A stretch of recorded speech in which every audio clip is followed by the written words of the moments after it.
know we got our differences, but at the end of the day, we blood. And that's way more important than any static that's between us. So this was the news that many of us were waiting for. When was Raising Kanan returning? Because this not only lays the foundation for Raising Kanan Season 2, but this also gives us a rough schedule of when BMF Power Book 2 Goes Season 3 and Force will be returning. But with that being said, Starz released the news that Raising Kanan will be premiering on August the 14th, so we can expect the teasers and interviews to come thick and fast over the next coming weeks, as well as the trailer, which is normally around 4 to 5 weeks before the first episode, so that's around 7th or 8th of July, which is my early prediction. So with that being said and the formalities out of the way, let's get into this teaser breakdown.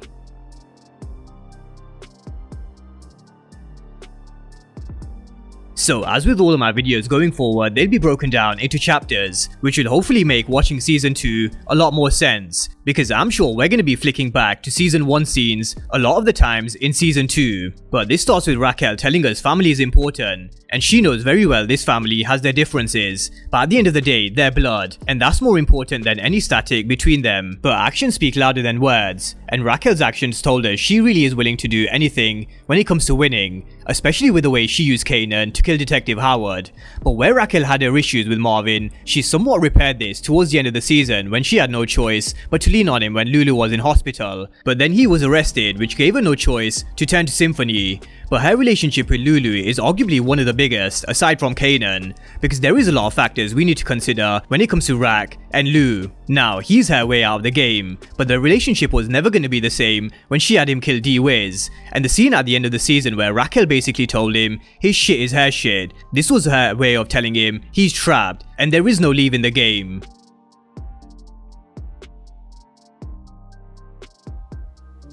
So as we come into Season 2 of Raising Kanan, compared to the end of Season 1, we're gonna see the family back together around the dinner table, but even in this short teaser you can really sense the tension, and the mood has completely shifted compared to when they were sat having dinner in the very first episode of Season 1. In Season 1, they were laughing and joking at Lamont's Diner, where they used to have dinner weekly, but I highly doubt there's going to be any laughing and joking because this shit is serious. We've got Jukebox who have done things, and she's lost people, which we're going to come to in just a moment. Kanan's also done things, and lost people as well. So you can really see the mood is completely different. The relationships have also shifted, so let's have a look at the first.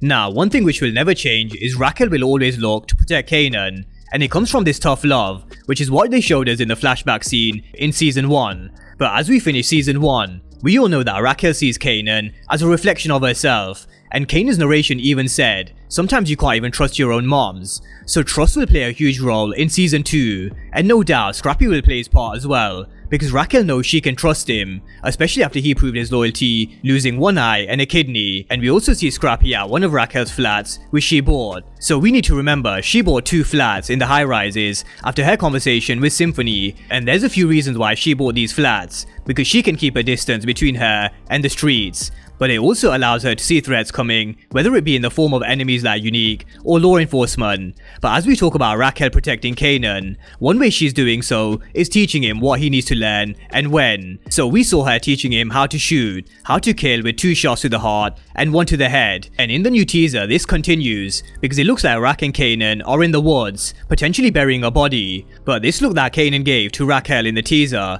was a very similar look that he gave to her when she was comforting D-Wiz's mom after his death. This was a look in Season 1 where Kanan was saying, I know it was you, and I really wouldn't be surprised if Raquel's done something ruthless again, or potentially tasking Kanan to do something for her, just like she did with Detective Howard, because if she can ask him to kill his own father, then she really is capable of tasking him with anything. Now, we also need to touch on Lulu here as well, because normally Lulu is Raquel's go-to guy to get shit done, because that's what he does, but I'm sure there's going to be this resistance from Lulu and an ongoing battle between them in Season 2, which is why she'll probably turn to Kanan and Marvin a lot more, and who knows, possibly Jukebox as well. So where Kanan says he doesn't think he's up for any of this, he's got no choice because Raquel will make sure he is. But this does tell us we're in for a long journey when it comes to Kanan, learning the ways of Raquel, Marvin, Lulu, eventually Breeze, and seeing the Kanan we saw in Power. Because season 2 will start with Kanan doubting himself and questioning himself.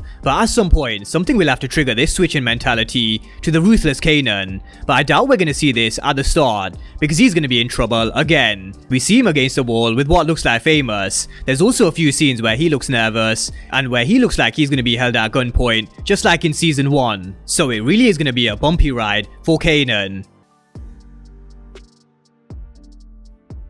So moving on to Jukebox, how we just spoke about how there's going to be a trigger point for Kanan to turn into this savage. Jukebox is already on her way, and Nicole's death is one of the reasons. But in season 1, she showed us she's a lot more advanced than Kanan in this world. She can hold it down, she doesn't fuck with what Marvin's into. She could see Davina was a snitch, and Scrappy was loyal. She also knew about Lulu and D-Wiz, and I really wouldn't be surprised if she knew even darker secrets from the girly talks she had with Rack back in the day. Especially with how she told Kanan she knows things, and also how she opened his eyes to her using Kanan to kill a cop.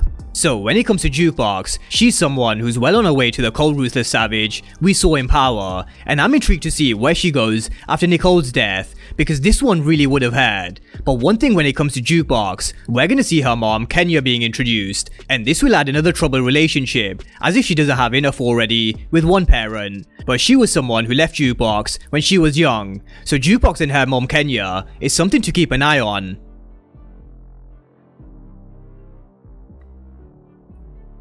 So Lulu vs Crown. This is going to be another ongoing battle from Lulu's double life, and I see them not only having a battle for control and power over their record label, but also Jessica as well. Now Jessica's someone who wants to get Famous's career in music up and running, and if she can't do this with Lulu, then I'm sure she's going to jump to Crown, and I'm sure she'll do anything to make this happen. So Crown vs Lulu is going to involve many battles, and Jessica and the record label is just 2 of them. But when it comes to this battle between these 2, Crown may win a few, but I'm sure we can all expect Lou to win the war.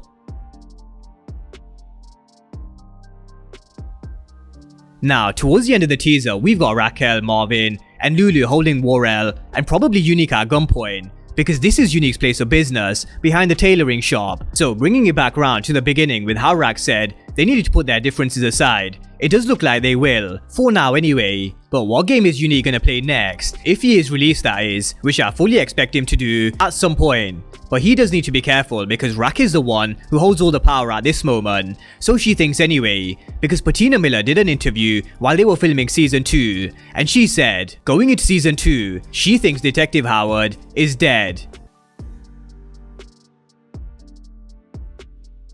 So we also saw Detective Howard returning, and he's up and looking healthy, except we know he's not, but we're gonna come to that in just a minute. I really want to know what Raquel's reaction is when she finds out Detective Howard is alive and Kanan didn't do his job, because this changes the game for Raquel, because he knows the truth. He knows that Raquel sent Kanan to kill him, and if he wants to send Kanan down, he can. But I think we all know he won't, because he needs his bone marrow transplant, and only one person can give him this, and that's Kanan. So I think we can expect Detective Howard to start with the upper hand when they meet again. But we all know Raquel kneels to no man, and she also does what she needs to do to protect Kanan. But what happens next and whether Kanan learns the truth about Detective Howard being his father is probably what will be answered from this situation. But one thing we need to keep in mind from Power is, Kanan said he never knew his father, so that's something to bear in mind as we move into this new season. So that's a breakdown of the short teaser that was released for Raising Kanan Season 2, which will be premiering on August the 14th. So drop all your thoughts down below and let me know your first impressions of Season 2's teaser. And of course, if you're new to the channel and you haven't done so already, then remember to smash the subscribe button if you want to see everything Power Book 3 and Power Universe related. But as always, thank you guys for watching, and I'll see you next time.